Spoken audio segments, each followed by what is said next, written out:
Hello, today we will share with you the hot developments between Palestine and Israel in the world. Let's start with our first news. As the intensity of the conflicts in the Gaza Strip continues to increase, the Israeli military aims to achieve two main objectives in Gaza. First, the effective elimination of Hamas, and second, the rescue of Israeli soldiers and civilians held by Israel. Israel is continuing a significant ground operation in pursuit of these objectives and is expanding the scope of the operation. The Israeli military spokesperson, who announced the killing of dozens of militants in the Gaza Strip, stated that they are conducting a major ground operation and that the operation will expand further. Field reporters from Al Jazeera reported that Israeli tanks are approaching the outer neighborhoods of Gaza City. This indicates that the conflict is spreading further into the civilian residential areas of Gaza.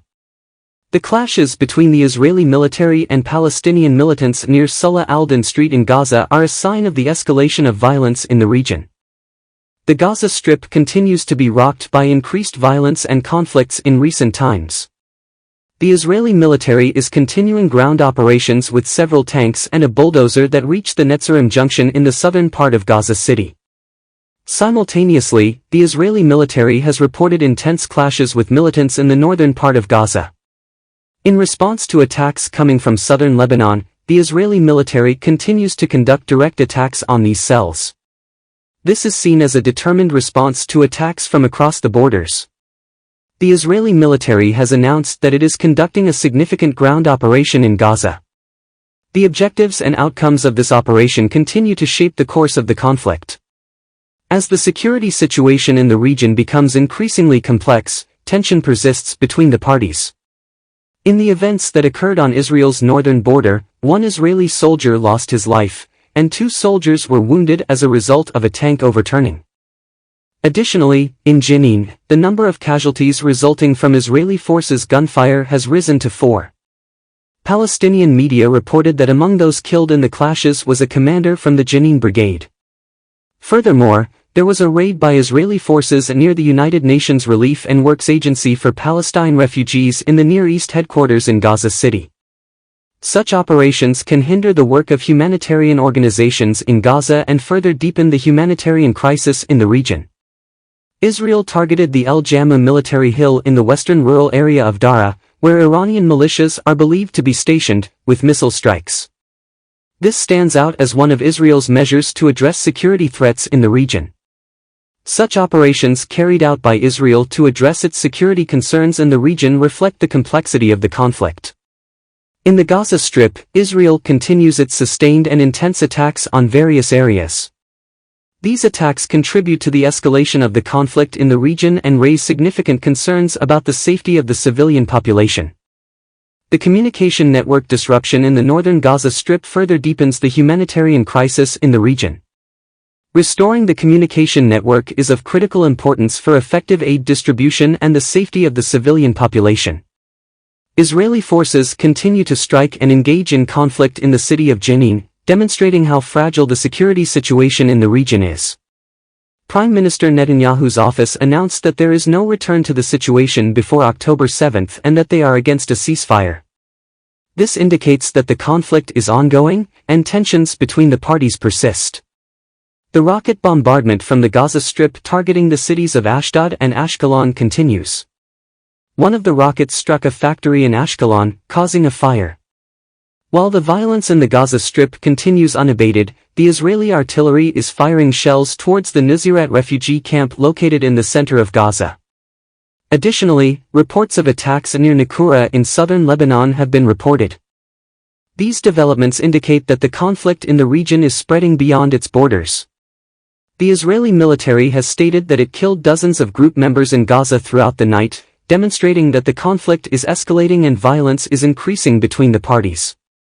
Finally, according to the latest reports from the Netanyahu area, more than 20 rockets were fired, resulting in damage to at least one building.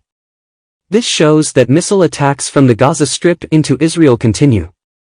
As the events in the Gaza Strip become increasingly complex, incendiary projectiles and bombardments using light weapons are targeting the Batra Farms forest and the outskirts of the towns of Halta and Kafr Shuba. Hamas announced that they are in conflict with the Israeli force that entered Gaza's Salah al-Din street with tanks and forced them to withdraw. These clashes show that the violence in the region has spread to city centers. Meanwhile, it is reported that jets continue to target the Nuseirat camp. Such airstrikes deepen the humanitarian crisis in Gaza and have the potential to harm civilian residential areas. The Al-Qassam brigades announced that they targeted an Israeli naval vessel that entered Gaza's Ziton neighborhood.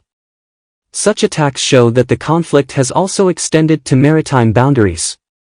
Additionally, the Israeli military reported that numerous missiles were launched from Syria. While these missiles landed in open areas, the Israeli military is responding. This development further adds to the complexity and dangers of the conflict in the region.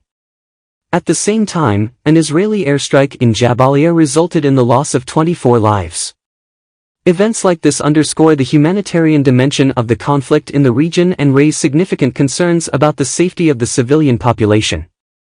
Israeli military spokesperson Rear Admiral Daniel Hagari announced that, to date, information about the condition of 239 hostages held in the Gaza Strip has been provided to their families. However, he mentioned that this number is not final and that the military is still gathering new information. This number does not include the 4 hostages who have been released. He also stated that there are still 40 missing individuals whose fate is unknown. In addition to these developments, reports of attacks occurring between Yaroun and Ramayk and near Blida in southern Lebanon are noteworthy. These attacks underline the complexity and dangers of the security situation in the region. Egyptian President Abdel Fattah el-Sisi, in a statement addressed to U.S. President Joe Biden, emphasized Egypt's rejection of collective punishment and displacement policies towards the Gaza Strip. This statement reflects Egypt's support for addressing the humanitarian crisis in the region and its concerns regarding the safety of Gaza's civilian population. As developments in the region progress rapidly, LBCI sources confirmed that a wooden platform located in Wadi Kansa in Hasbaya, which contained an unlaunched rocket, was dismantled and transferred to a military facility. Such activities indicate an increase in military movements and tension in the region. Furthermore, the U.S. Department of State shared the details of the meeting between Secretary of State Antony Blinken and the Turkish Foreign Minister. During the meeting, the necessity of collaborating to prevent the expansion of the conflict between Israel and Hamas was emphasized. International diplomacy and cooperation are essential to address the instability in the region. Egyptian President Abdel Fattah el-Sisi addressed U.S. President Joe Biden, stating that they reject punitive and displacement policies toward the Gaza Strip. Egypt is known to support conflict resolution in the region and is making efforts to end the humanitarian crisis.